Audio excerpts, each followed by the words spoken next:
16 000, c'est notre chiffre du jour. C'est surtout le nombre de conducteurs particuliers qui ont fait le choix du leasing privé plutôt que l'achat d'une voiture. 16 000, c'est pas énorme, mais on voit déjà que l'intérêt existe. Le leasing privé, on vous fournit une voiture clé sur porte, mais attention, tout ça n'est pas sans risque. On va voir ça tout de suite dans le tram.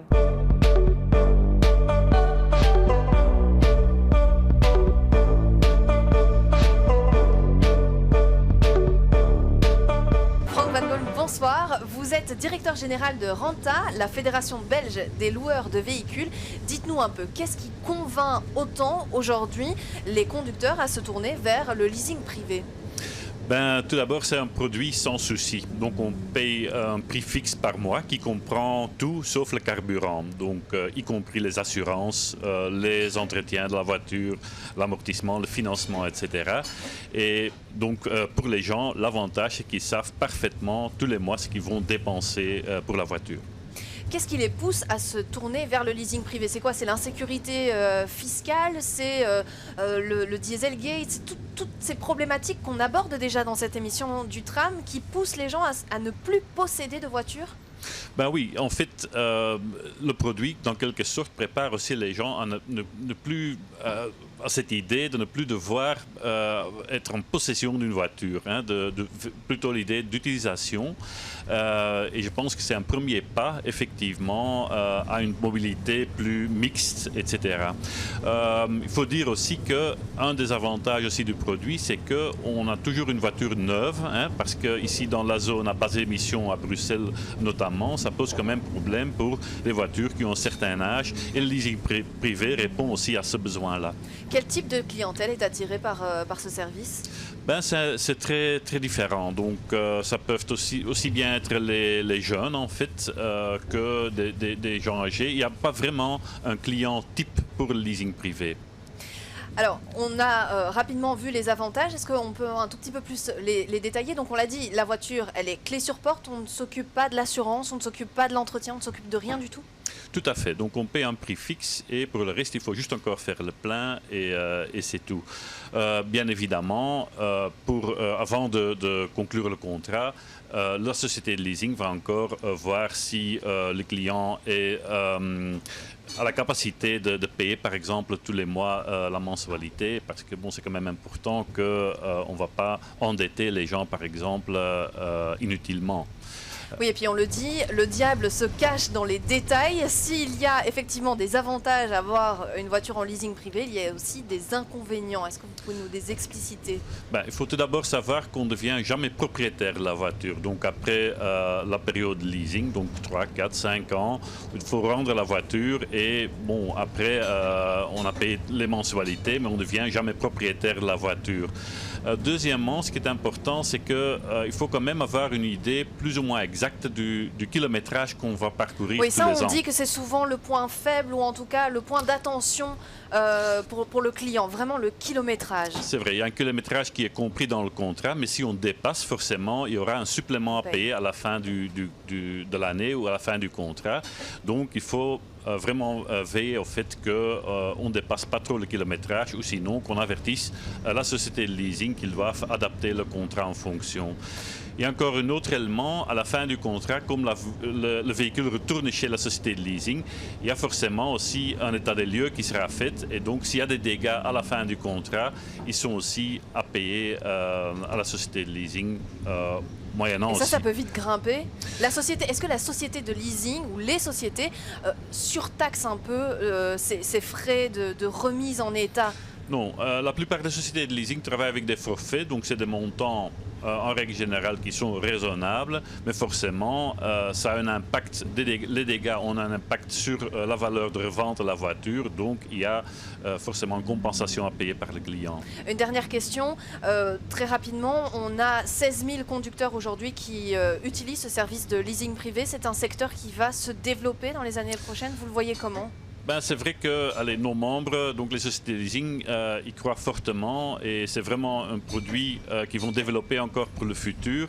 L'année passée, on a eu entre 4 000 et 5 000 nouveaux contrats, mais on pense qu'en 2020, la croissance va encore augmenter. Comme il y a des pays avoisinants, comme la Hollande par exemple, où on parle de 40 000 nouveaux contrats par an, donc il y a encore du potentiel en Belgique aussi. Bon, eh bien j'imagine qu'on suivra ça de très près dans les années qui viennent. Merci beaucoup d'avoir été présent dans le tram et d'avoir dessiné les contours du secteur du leasing privé. Et vous, on est allé vous poser la question dans la rue. Est-ce que le leasing privé, ça vous branche, ça vous intéresse? Est-ce que vous savez seulement ce que c'est? Le leasing privé, j'en ai entendu parler, oui, donc, mais je ne connais pas les modalités, non. C'est vrai que ça pourrait être une bonne idée de mettre en place un système où on n'achète plus les voitures, mais où on partage les voitures. Les voitures, il y en a trop et je crois qu'on ne les partage pas assez. Et chacun est un peu égoïste dans sa petite voiture, donc oui. Pour le moment, j'en ai pas besoin, mais peut-être avec le temps. Et c'est encore important pour notre planète, c'est important que nous diminuions d'acheter tous des voitures, quoi. C'est vraiment important, je le crois. Jean-Philippe Ducard, bonsoir. Vous êtes porte-parole de Testachat. Et vous êtes invité ce soir puisque Testachat lance son propre service de leasing privé. Pour quelles raisons et surtout pour qui ? Alors, pour qui d'abord? Pour nos membres. Vous savez que Testachat vit par et pour ses membres. Et donc nous sommes en train d'étendre la gamme des services à l'attention de nos membres. C'est vrai en matière d'assurance, c'est vrai en matière d'énergie. Et ça le devient aussi en matière de mobilité. Donc nous avons voulu prendre cette initiative.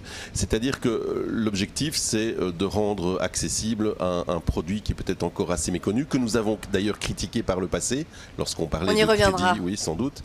Et l'objectif est vraiment de le rendre plus accessible peut-être, de le rendre plus fiable, dans la mesure où nous revoyons aussi les contrats, nous négocions aussi des ristournes sur le prix, mais aussi des ristournes sur les assurances, sur les produits d'assurance.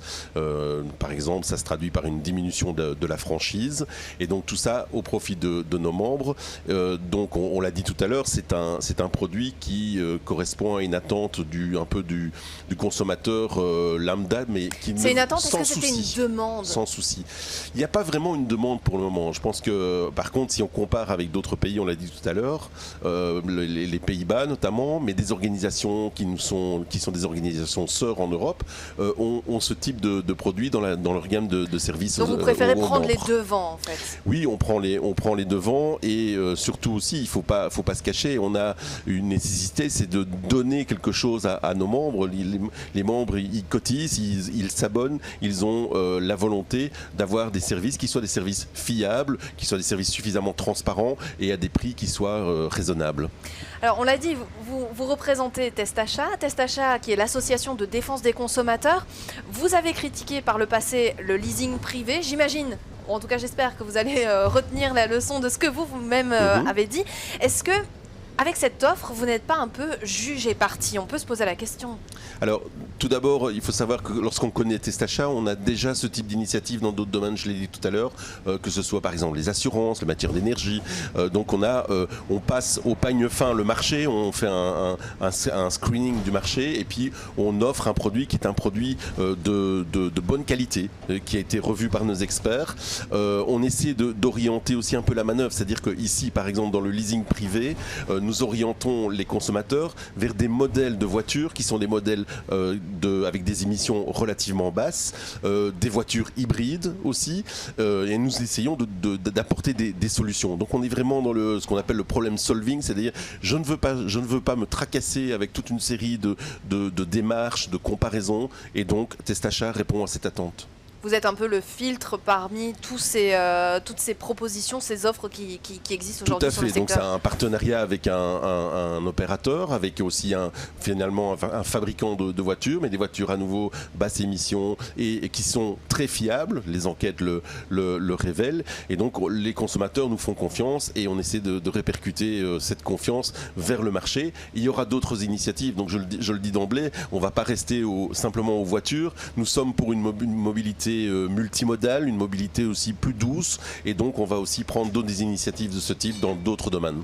Est-ce que vous trouvez ces frais dont on a parlé juste avant exagérés quand il est question de payer une égratignure ou... Est-ce que c'est trop exagéré ces frais? Oui, il y a des problèmes. Il y avait des problèmes en matière de leasing privé. Il y avait aussi, on ne l'a pas abordé tout à l'heure, mais lorsqu'on parlait de crédit ou de leasing, de crédit ballon, donc on devait payer une grosse mensualité à la fin de la période. Donc on reste non propriétaire de la voiture, mais si on veut devenir propriétaire, il fallait payer une grosse somme. Donc c'est pas le cas ici dans le leasing privé que nous préconisons par notre initiative. Mais il y a des problèmes, et il y avait des problèmes que nous essayons évidemment de rencontrer par la proposition que nous faisons. Et donc on va continuer à y travailler. Et l'idée, c'est de faire bouger les lignes, c'est de faire bouger aussi le marché, peut-être de faire bouger les consommateurs, mais de faire aussi bouger le marché pour obtenir d'avoir des meilleurs produits, plus transparents, à des prix encore plus abordables.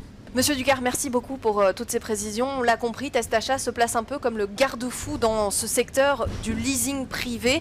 Le leasing privé attire de plus en plus de consommateurs, mais il faut faire attention. On l'a dit, il y a des avantages, mais également des inconvénients. L'avantage, c'est celle de ne plus posséder de voiture, mais la louer.